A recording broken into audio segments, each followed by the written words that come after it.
नमस्कार दोस्तों, स्वागत है आपका आपके चैनल पर। मैं हूं डॉक्टर अनमोल कुमार। कोविड एक बार फिर से दस्तक देने को तैयार है और जिस तरह से यह चीन में उथल पुथल मचा रहा है, जो समाचार आ रहे हैं कि वहां अस्पताल कोरोना के मरीज से भरा पड़ा है, लोग बहुत अधिक संख्या में मर रहे हैं।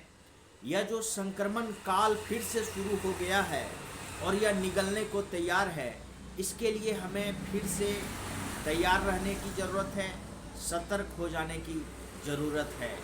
भारत वैसे भी एक ऐसा देश है जहां पर कोविड से बहुत अच्छे तरीके से लड़ा गया और यहाँ पर जो वैक्सीन की सुविधा मिली, उससे यह बहुत जल्दी लोगों को राहत देने में बहुत मददगार साबित हुए। और अब देखिए कि समाचार पत्रों में जिस प्रकार से न्यूज़ आ रहे हैं कि केंद्र के निर्देश के बाद कई राज्यों ने बैठक कर बढ़ाई सतर्कता, कोरोना पर राज्यों में अलर्ट हो चुके हैं जारी। राज्यसभा में मास्क लगाकर पहुंचे प्रधानमंत्री नरेंद्र मोदी जी। ये सारी सतर्कता के सूचक हैं और समाचार पत्रों के द्वारा, टीवी चैनलों के द्वारा हमें सतर्क किया जा रहा है और सतर्कता बहुत ज़रूरी है। मैं आप लोगों से यही कहूँगा कि अगर आप भीड़ भाड़ में जा रहे हैं तो मास्क अवश्य यूज करें। मास्क का प्रयोग ज़रूरी है। यह बहुत इन्फेक्शन से बचाने में बहुत ज़्यादा सहायक होता है, इसलिए मास्क लगाना न भूलें। बाज़ार जा रहे हैं तो मास्क लगाएं और एहतियात बरतना भी ज़रूरी है। अपने हाथों को साफ रखें, धो लें, उसके बाद ही खाना खाएं या कुछ भी खाएं, ये ज़रूरी है। जितने भी एहतियात हम कोविड काल में बरतते थे, उसे आप बरत सकते हैं और सतर्क रहें, सावधान रहने की ज़रूरत है। अगर आवश्यकता न हो तो कम ही बाज़ार जाएं और किसी भी शादी समारोह या उस तरह के जो उत्सवी माहौल होते हैं जहां भीड़ भाड़ अधिक होता है, वहां जाने से अगर बच सकते हैं तो अवश्य बचने की कोशिश करें। सतर्कता हमें कोविड से बचाता है। यह संक्रमण बहुत ही घातक है, इस बात को अवश्य हमें याद रखना चाहिए। और होम्योपैथी में कुछ दवाइयाँ ऐसी थी जो बहुत चर्चा में रही और बहुत ही लाभकारी भी सिद्ध हुई। और उन सारी दवाइयों को अगर आप होम्योपैथी दवा का सेवन करते हैं और आपको लाभ होता है तो आप इसे अवश्य घर पर रखें, आपके लिए बहुत ही उपयोगी होगा। इसमें जो सबसे पहली दवा है, जो आयुष मंत्रालय के द्वारा भी पूरे भारत में बंटवाए गए, लोगों में इसकी जागरूकता फैलाई गई, लोगों तक यह दवा पहुंचाई गई, उसका नाम है आर्सेनिक एल्बम। आपके स्क्रीन पर भी नाम दिख रहा है, मैं लिख देता हूं। और आर्सेनिक एल्बम एक ऐसी दवा है जो संक्रमण से हमें तो बचाता ही है, मैं लिख दूंगा, दिख नहीं रहा होगा। और आर्सेनिक एल्बम के बाद दोस्तों जो एक दवा है जो बहुत ही अहम है, वह है एंटीमटार्ट 3x में। एंटीमटार्ट 3x ये ट्रैचुरेशन टैबलेट है। इसका भी सेवन अगर आप करते हैं तो जो सर्दी जुकाम होता है और उसके बाद जो कफ जम जाते हैं, आपके चेस्ट में गड़गड़ाहट होने लगती है। छोटे बच्चों को भी आप देखेंगे कि रेटलिंग चेस्ट जो देखने को मिलता है, वहाँ पर ये बहुत ही अहम दवा हो जाती है। तीसरी दवा जो बहुत ही उपयोगी है वह है कि एक चीज़ ऑक्सीमीटर, आपको याद ही होगा कि पल्स ऑक्सीमीटर में हम जब SpO2 की बात करते थे, ऑक्सीजन लेवल की बात करते थे, तो 95 से अगर आपका ऑक्सीजन लेवल कम है तो चिंता का विषय हो जाता था।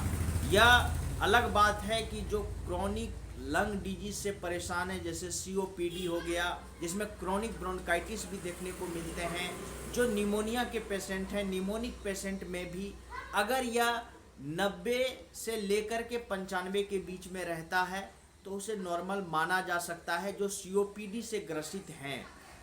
अदरवाइज अगर आपका ऑक्सीजन लेवल 95% से कम है तो यह चिंता का विषय हो जाता है, और उसे दूर करने के लिए होम्योपैथी में जो बहुत ही चर्चा में दवा रही थी और इसकी बहुत ही किल्लत हो गई थी बाज़ार में, वो दवा है aspidosperma mother tincture. Aspidosperma mother tincture जो दवा है, इसे भी आप अपने घर में रख सकते हैं।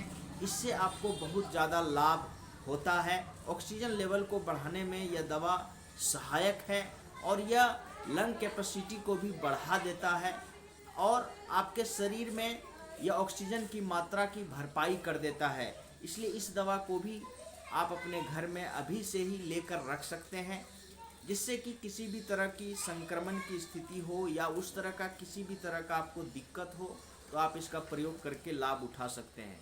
एक दवा है ब्रोनिया एल्बा 30। ब्रोनिया एल्बा 30 आप अगर ऐसे भी एक मेंटेनेंस डोज के रूप में अगर आप 30 पोटेंसी को एक खुराक रोज लेते हैं, वैसे व्यक्ति जो चिल्ली पेशेंट हैं, जिनको बहुत ज़्यादा ठंडी लगती है और बहुत जल्द वो कफ एंड कोल्ड के से शिकार हो जाते हैं, उनको बहुत जल्दी सर्दी जुकाम हो जाता है, वैसे व्यक्ति अगर ब्रोनिया 30 एक खुराक रोज लेते हैं 1 महीने 2 महीने तक, तो उनके लिए भी यह बहुत अच्छा लाभ करता है।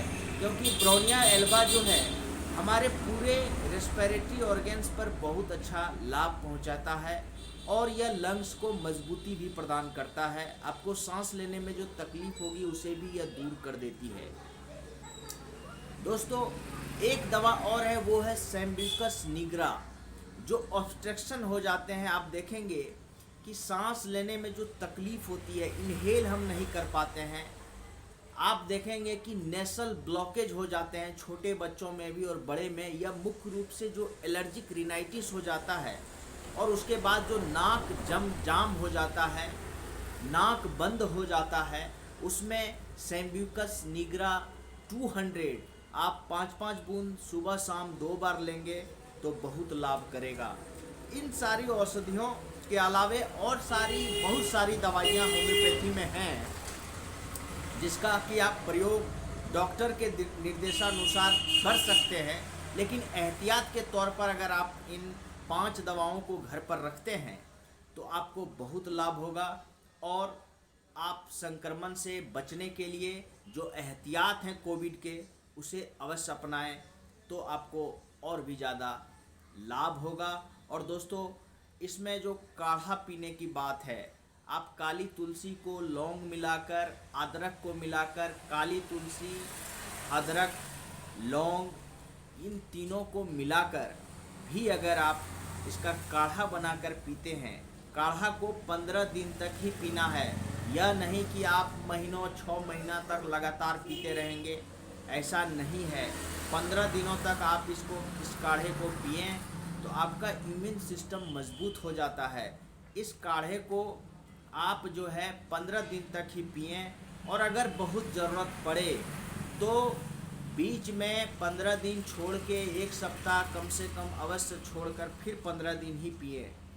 इससे भी आपको लाभ होगा। इम्यून सिस्टम को बनाए रखें।